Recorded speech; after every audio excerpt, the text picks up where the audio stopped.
judge has no power to hear this case because there's no valid statutory jurisdiction. This is invalid.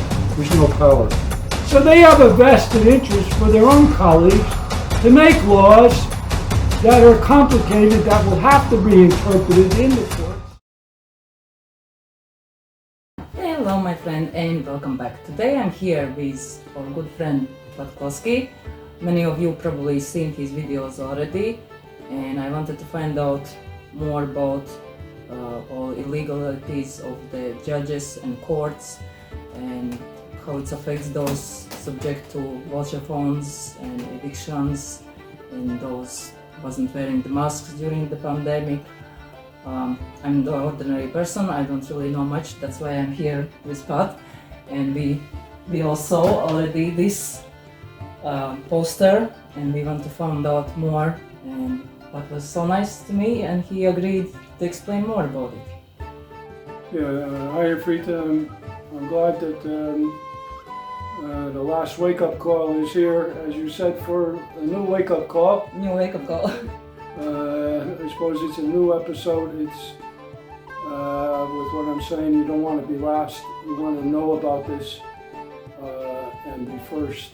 And I'm grateful that Frida came all the way up from County Kerry on foot of the many videos that I've made, and both our attendances in different events. I remember in Galway when Richard stood guard at the door for me going to the toilet before I spoke.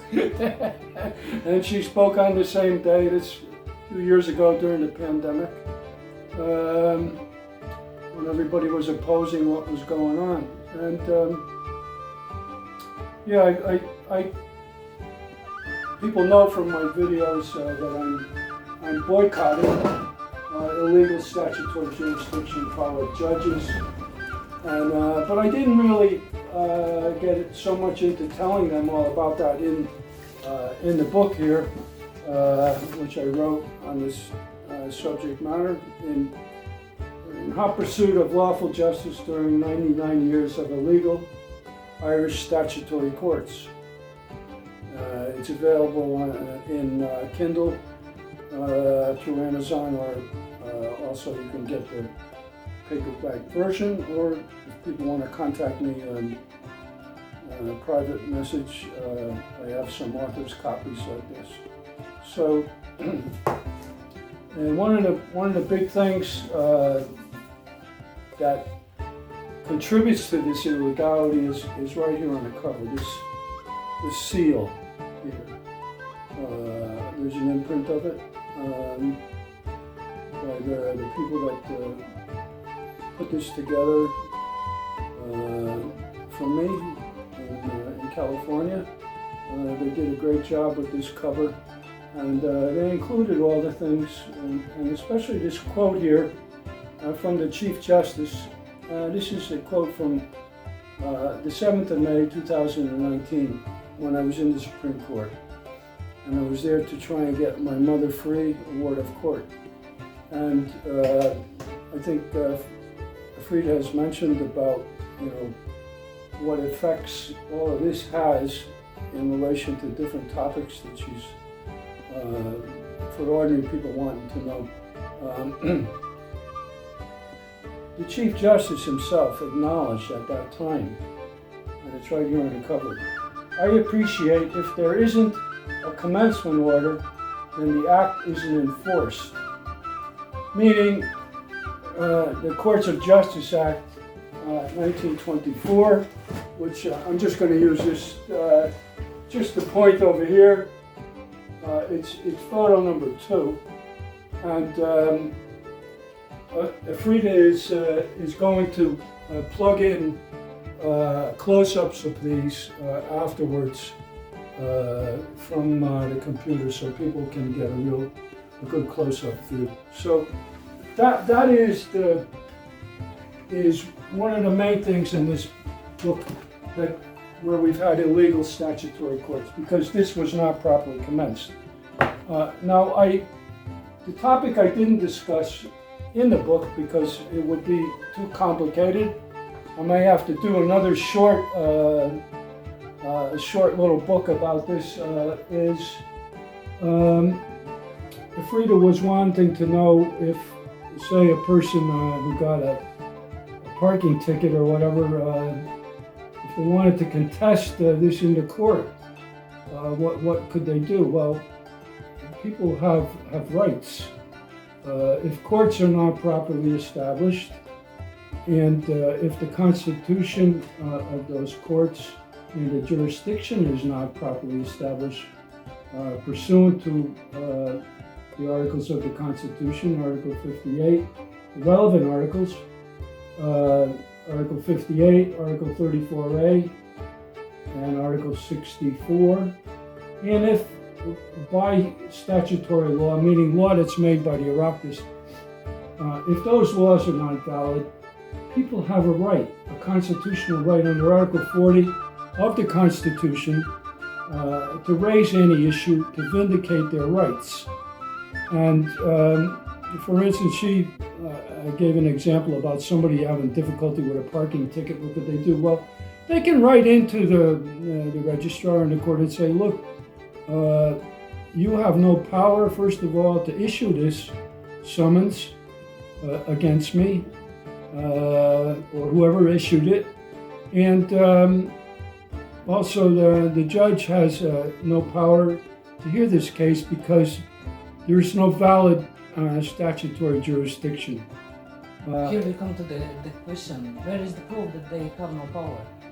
That's probably on everybody's heads because people think it's like too deep a rabbit hole to dig deeper, so maybe you show us some. Okay, so in the book here, you'll see where I've displayed, I'm not going to go into the page numbers now, but I've displayed the invalid commencement order for the Courts of Justice Act 1924. These are some colored photos that I got made. This is page 1, which you see up here. And I didn't put the remaining pages on there, which are page 2 and then page 3. Page 3 shows the seal retrospectively applied, and that would have been done on or after the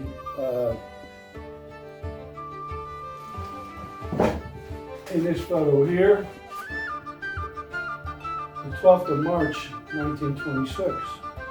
So they were trying to give legitimacy by applying this seal to this almost 2 years later. Right? And the court's services, the Chief Justice and others were there a couple of days ago trying to give credence to the fact that the courts were commenced almost 100 years ago. They weren't. They were not validly commenced because this act was never validly enforced by an original commencement order. This is only a draft, and it was falsified. And how it was falsified was, according to the Ministers and Secretaries Act, which is over here. That's what it'll look like when you see this plugged in. People can get a closer look on the computer or on the video when it comes from the computer. They can see this does not have the seal.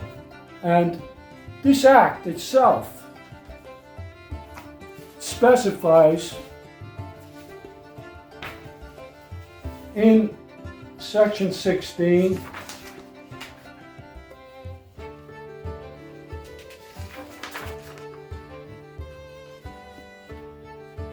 that the council was supposed to have a seal.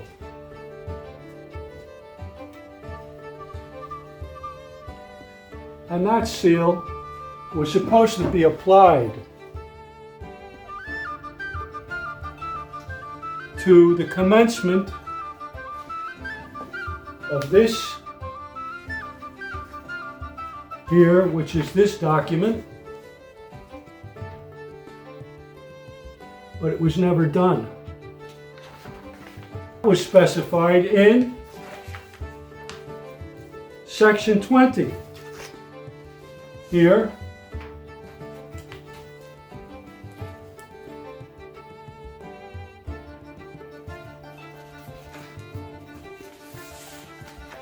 Now, how does that affect the power of court officers under the Court Officers Act 1926? Well, what happens is, let me find it. So much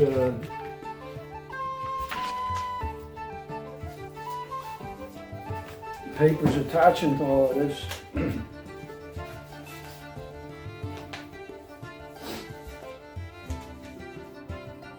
What it means is,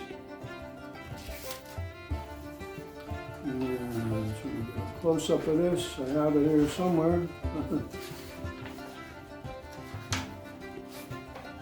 Anyways, I'll come across it. It's buried in here someplace. Oh yeah, here it is. All right, so what this means is, if you see there where I've highlighted in red, the Court Officers Act 1926 is dependent upon the Courts of Justice Act 1924. Now, it gives the definition here. This affects all the rest of this act and all these that are listed here in this, okay? It affects all officers, those that issue summonses, those that issue orders. It doesn't matter whether it's the district court, circuit court, high court, court of appeal, or Supreme Court. Any clerical officer or registrar working in there has no, because this has an infirmity. It has an infection from the invalidity of the Courts of Justice Act 1924 and the same invalidity from the Ministers and Secretaries Act 1924. So here we have, these are the reasons why I'm boycotting the courts at the moment and why I've served documentation upon them to tell the people, you do to participate in an illegal court where the judge has no jurisdiction and where the court officers have no power to issue summonses, issue notices of motion, draft orders, or demand payment of fees for orders, or to appeal. I'm in dispute with the Supreme Court at the moment in relation to the fact that they want to collect 250 euros for 2 appeals I have there, and basically they want 150 euros for approximately 10 orders that were made on the 22nd of April 2024 and the 26th of April 2024. But I'm not paying it because they have no power. And I've said to them, look, one of the norms of law is in relation to promulgation of law. Promulgation meaning that laws must be fair, they must be just, they must be publicly notified, they must be legal, and the people that make the laws must observe the laws, and the people that are supposed to obey the laws do not have to obey laws that are not properly promulgated, in other words, brought into force legitimately. This is the situation we have with these two main infirmities in the Ministers and Secretaries Act 1924 and the Courts of Justice Act 1924. Backdating the seal, no seal on this one. And those infirmities infect and affect the articles of the Constitution. Article 58, Article 64, and Article 34. Article 58 was a transitory provision which contained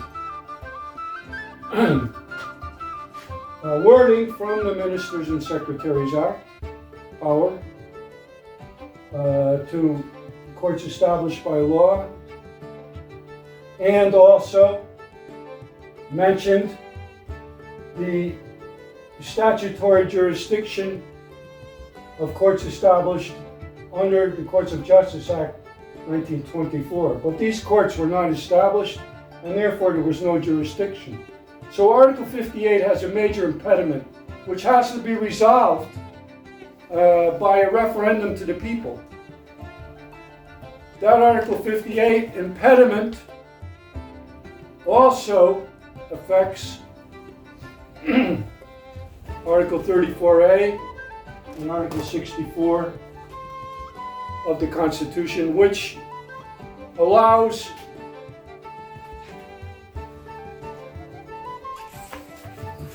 under this particular statutory instrument, Francis Fitzgerald supposedly had power to make this, to collect fees, Statutory Instrument 492 of 2014. This is invalid. There's no power. The same applies to the other provision in here that I mentioned previously, Statutory Instrument 485 of 2014. So we have a situation where all of those combined, the ministers not having power. We get over to Article 29. Okay, the ministers can sign treaties with international bodies such as the World Health Organization or other bodies.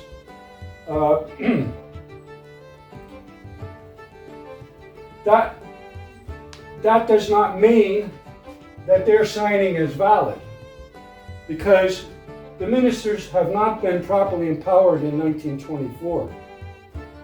They're signing on behalf of the state.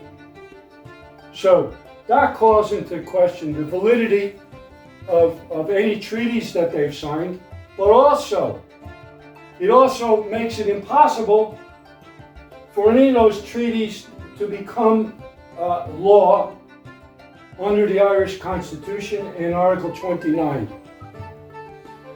Because of the fact that the ministers are only empowered by way of law and by way of statutory instruments to try and enforce one of these treaties pursuant to law. This cannot happen. The only way this pandemic treaty or any other treaty can ever be brought into, we'll say, play or force in Ireland is if it's approved by a referendum of the people. All the politicians that are out there now, or proposed politicians seeking office for local government and seeking office for members of the European Parliament, they have a duty to bring notice of this to their constituents, and also, if they do get elected, to bring all this notice to information of the European Parliament, the European Court of Justice, the European Court of Human Rights, because at the moment Article 2 and 19 for the Treaty of the Functioning of the European Union, which is part of the Irish Constitution by amendment, referendum adopted by, is being breached by member state of Ireland in relation to not honoring the rule of law provisions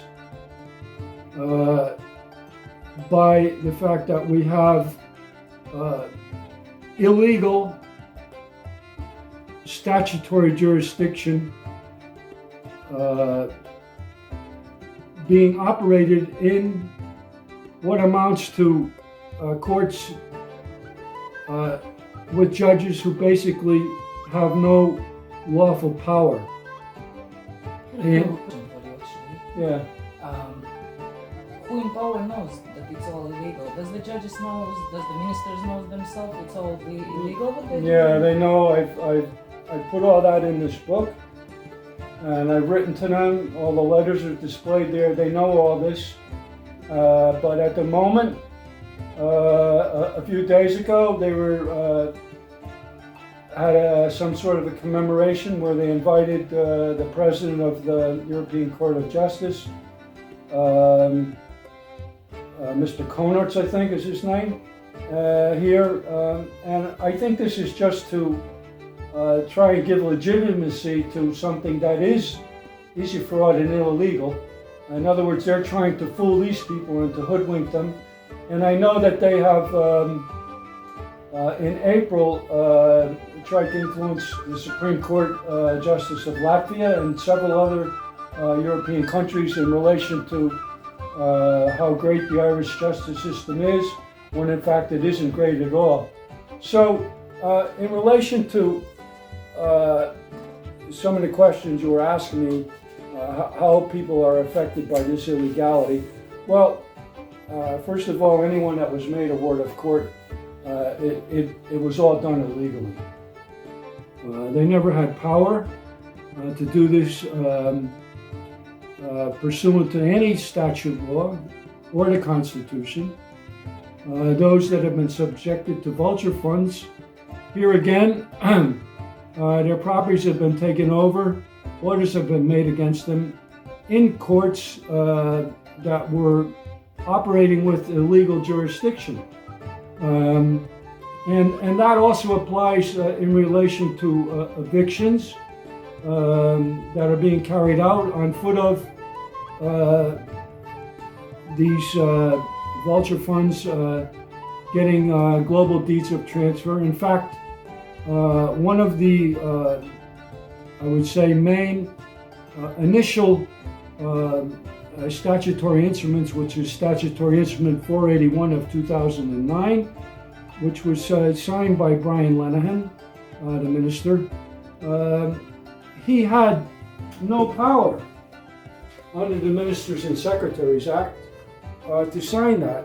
And what that did was it basically signed over all mortgages from, I believe it was Friends First, to Ulster Bank. And then Ulster Bank, in turn then, sold off these by global deeds of transfer. All these applications, and many people have gone to court over this for refusing to hand over, contempt of court, and those that are helping them have received jail sentences. All of this is illegal. And here again, one of the things going back early on in, I'd say 2020, when I first met Frita and Richard, was to do with the COVID, and to do with the introduction of these draconian regulations that were introduced by Simon Harris and Stephen Donnelly. All of those regulations, which ended up prosecuting people for not wearing face masks, or maybe going outside the distance of their home or in gatherings, were illegally made because of the fact that those ministers, either Harris or Donnelly, never had power never had lawful power in the Ministers and Secretaries Act. These are vitally important for everyone to know in regards to their civic rights, civic duties, fundamental rights, in regards to being either coerced or forced into a situation of protesting, which may ended up in them being prosecuted for public order offenses. Here again, those prosecutions were illegal. Those summonses issued against them were illegal because there was no power, no lawful power either for guards or others to issue summonses on foot of what were statutory instruments made by an illegal power. So they were being prosecuted on foot of invalid secondary laws. That's what statutory instruments are. They're secondary laws.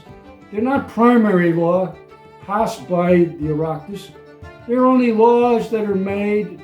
A minister sitting in an office, he decides, oh, I'm going to make a regulation here. Oh, we're going to stop her free if I'm going to the grocery store during the COVID. And if she goes there, she's going to be subject to a prosecution or a fine or other sanction. They never had power. The whole situation from the get-go for ordinary people is you need to know your rights. You need to know your fundamental rights. I've set out everything in this book, which is, you can either get it on Amazon, an e-version, I think it's about €9, with all the evidence. The judges and the courts, they know all this. I put all this before them, but they're trying to cover this up and brush it away under the carpet. All those that are going for election need to highlight this, and there needs to be a change here. And the power is there under Article 37 of the Constitution for a People's Tribunal to be set up to decide upon all these wrongs that have been done for, we say, the last 100 years. There has to be truth and reconciliation, and this tribunal has to be not overseen by the present judiciary, because they're conflicted. They're part of the problem. And if we cannot get a tribunal under Article 37 of the Constitution, we will have to then resort to making an application under Article 263 of the Treaty for the Function of the European Union, an application to the European Court of Justice, because there has to be a remedy. And at the moment, there is no effective remedy in Irish law to rectify this, because we cannot have judges who are judges in their own cause. They're part of the problem. You can't ask them to go against themselves and decide on this. This would be nothing less than having a kangaroo court. I don't know if I've addressed a lot of the issues that Frida has brought up, but I would just like to say that in my book, I think it's at, let me see the page here. It's a letter. It's a letter that was written in 1941, and it's very significant.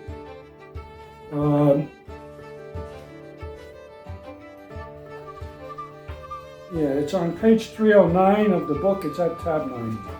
Now, basically, this letter here, I'll just put it there. What this letter says is, we're in big trouble. This was written by the Attorney Generals in 1941. We're in big trouble if someone asks us to produce an original of the commencement order in court. We've been basically it's saying we've been getting away with it for so long, but if we're asked to produce an evidence, an original, we're in big difficulty. This is why at this latest event a few days ago that was held in the forecourts, they never produced the original of the Courts of Justice Act 1924 to commence the supposed foundation of the Irish statutory jurisdiction court system. It makes people think, why didn't they produce this if they're commemorating an event? Why? Because they know that what's there is a fraud and they can't produce the original. And I don't know, you think I've answered enough for the ordinary people? No, I believe many people going to start approaching you with legal advice, how to write their letters to the judges and stuff like that. I believe you don't do legal advice. No, I don't do legal advice. I don't do legal advice, but I have templates of letters where people can enter a conditional appearance. Mm-hmm. These are things that I've had for quite a few years. Mm-hmm. And it's your right to contest the jurisdiction of the court, and that's what I did when I launched this boycott. I've said I've not ratified your jurisdiction. Mm-hmm. You don't have jurisdiction, and I have the transcript of what I said to the court, and on that day they've sent it to me, which they consider to be my submission, which I said it was conditional, that I wasn't accepting jurisdiction, but I was telling them why I was boycotting and not accepting jurisdiction, and why I didn't prosecute my motions and my appeal on that day. So I'll provide you with that, and if you want to put that up, I will put that. People will be interested to know what I say. And I'm definitely doing it myself, so I'll be keep posting you guys how I'm going on, because I have to appear at the court maybe in a month. I didn't get it yet, but they threatening me with the summons, so I'll definitely try and see how it goes. Yeah, right. Because I'm not the person who is going to pay my penalties, because to who and for what? There is nobody injured or lost their money. There is no loss or anything. It's just money for government. So before I was doing, and then somehow I met you and a couple other activists who are totally against all this. Well, now I have a new challenge. Yeah. Well, I as I've said to many judges in many courts, and I've prosecuted cases from the district court, circuit court, high court, court of appeal, and Supreme Court, probably more than at this stage 120 or more prosecutions over many years. How actually did you start all this law thing? What was the reason why you started to begin? I was wrongfully sued myself. Oh, right. And then I went off and trained with a barrister and a judge. I paid privately to be trained over 4 years. Mm-hmm. So he trained me to the level of solicitor and barrister, but I'm not a member of their club. Yeah. Okay. I'm outside their club because I've seen too much collusion that's going on behind the scenes, where the clerks are going into the judges and asking them, will we let in Pat Clohessy's motion and all of this, right? No, there has to be a separation of powers. The court clerks have to have no cooperation, collusion with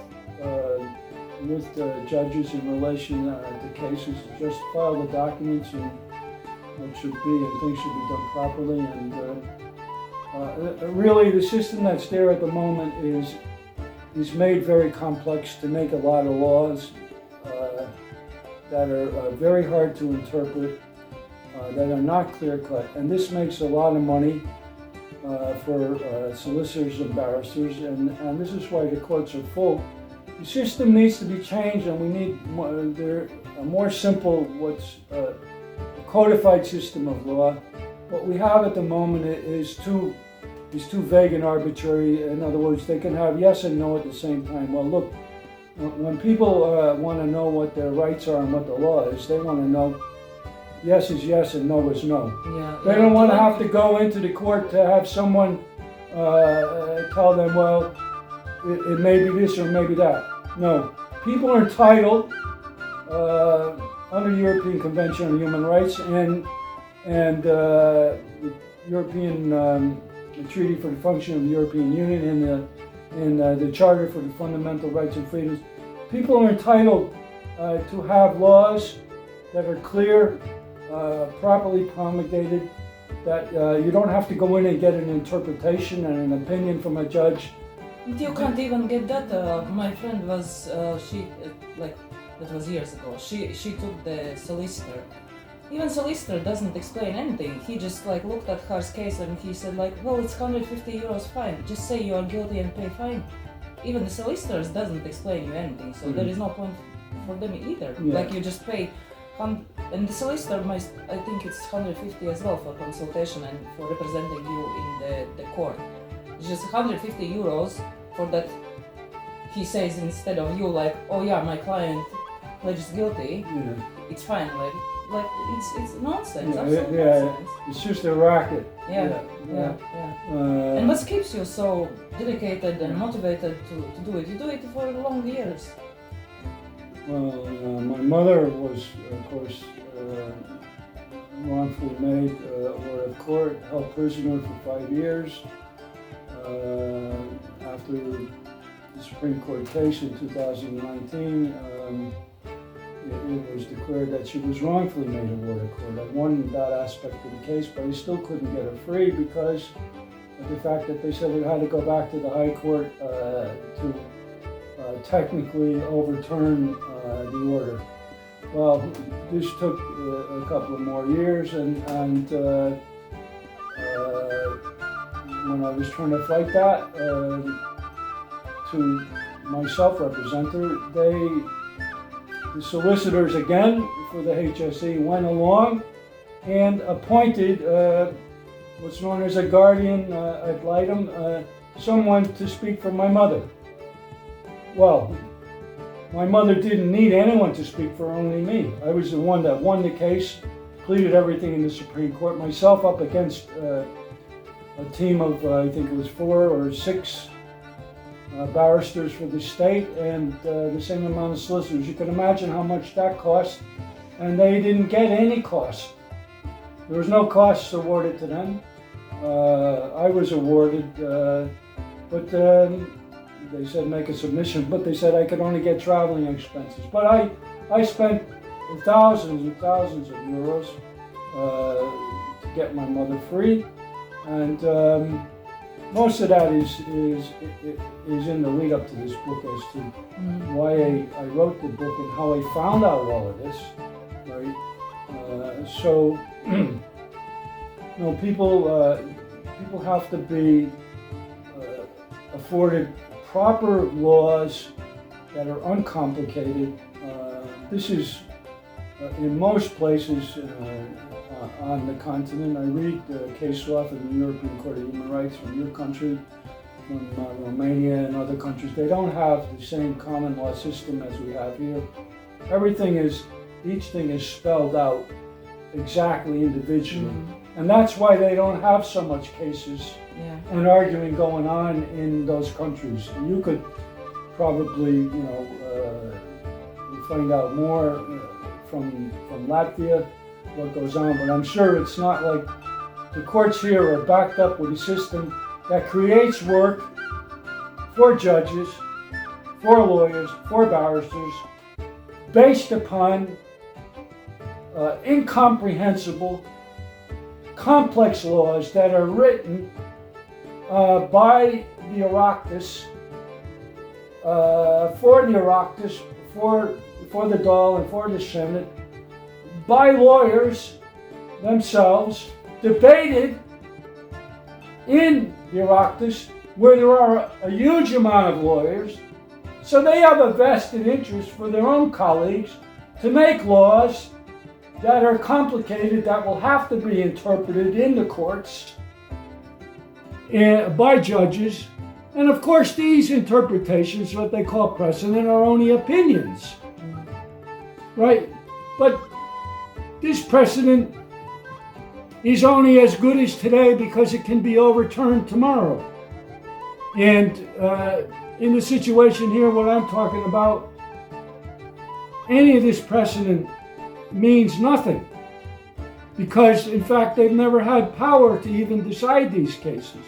So no matter whether you won or you lost your case, the Irish state will be responsible, and there will have to be a Truth and Reconciliation Commission set up to make redress and a remedy, and then establish proper people's courts that can be either consented to or rejected by the people by referendum. And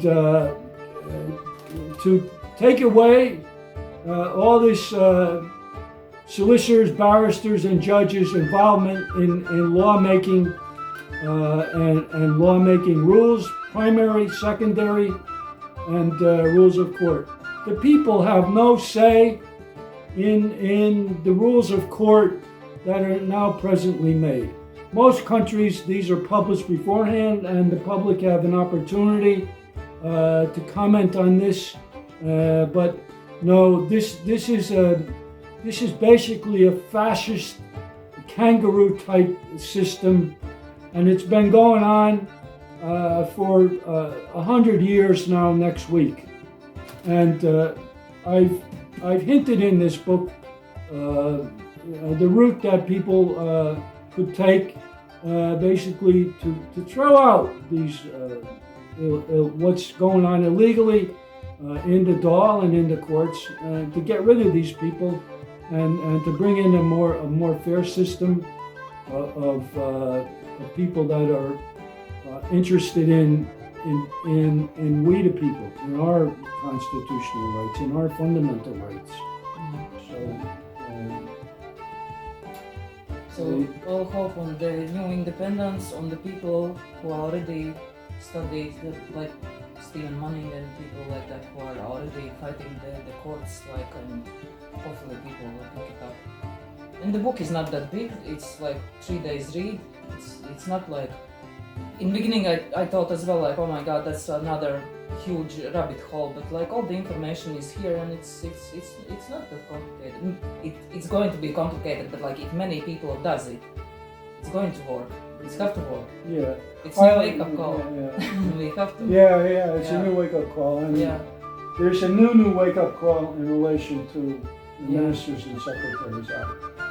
I didn't get into that into this book. Even that it is, I mentioned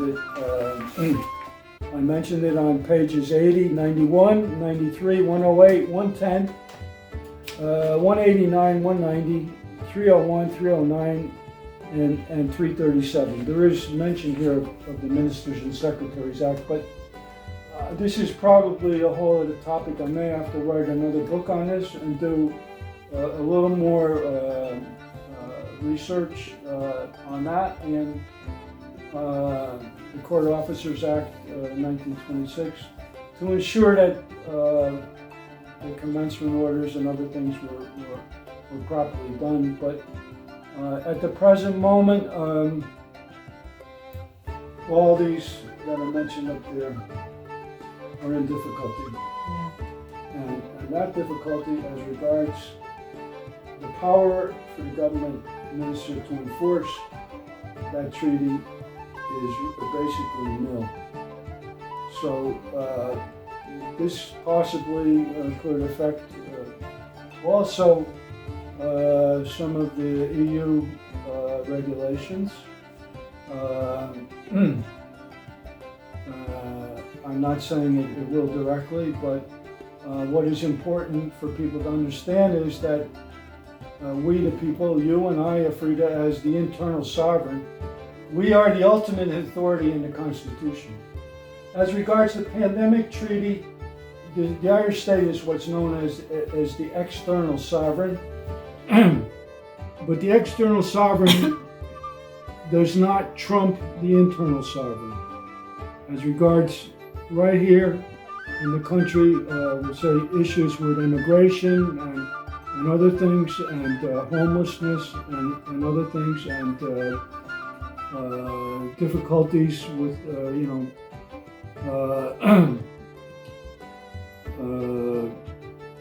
illegal immigrants and so on. All that is now under the radar for sanction because of the Ministers and Secretaries Act and the Court of Justice Act being infirm. So Ireland will have a big difficulty internally with us, people, the internal sovereigns, because we have the right to vindicate our rights if we feel that some of these issues with immigration and so on are illegal immigration or adversely impacting us. And this is no different to any other country. They're having issues as well. And I'm not prejudiced against any nationality or whatever. I've had every type of people staying here in my home, from South Africa, Zimbabwe, Botswana, Spain, quite a lot of European countries, Poland,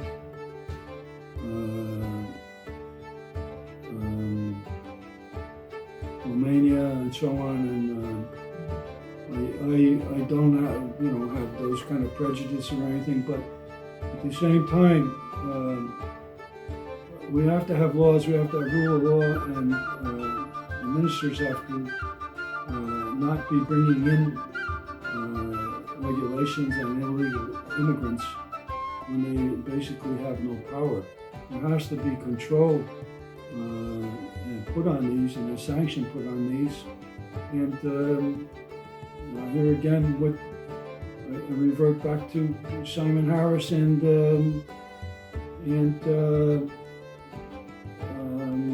Stephen Donnelly, and what went on in 2020. These regulations they made are all illegally made, and all these people that have been prosecuted, some have been put in jail, some have contacted me. I've gone to the protests. I know some have been beaten up. A good friend of mine was set upon by guards simply for being at a protest. So, and this is an elderly man who had a stroke, and he was badly injured. This kind of carry on, where the police become the enforcers of illegal laws. This cannot carry on. So I don't know. Have I answered? I believe I will have much more questions afterwards. I read your book, but for now I believe it's all. All right. Read it, yeah. All right.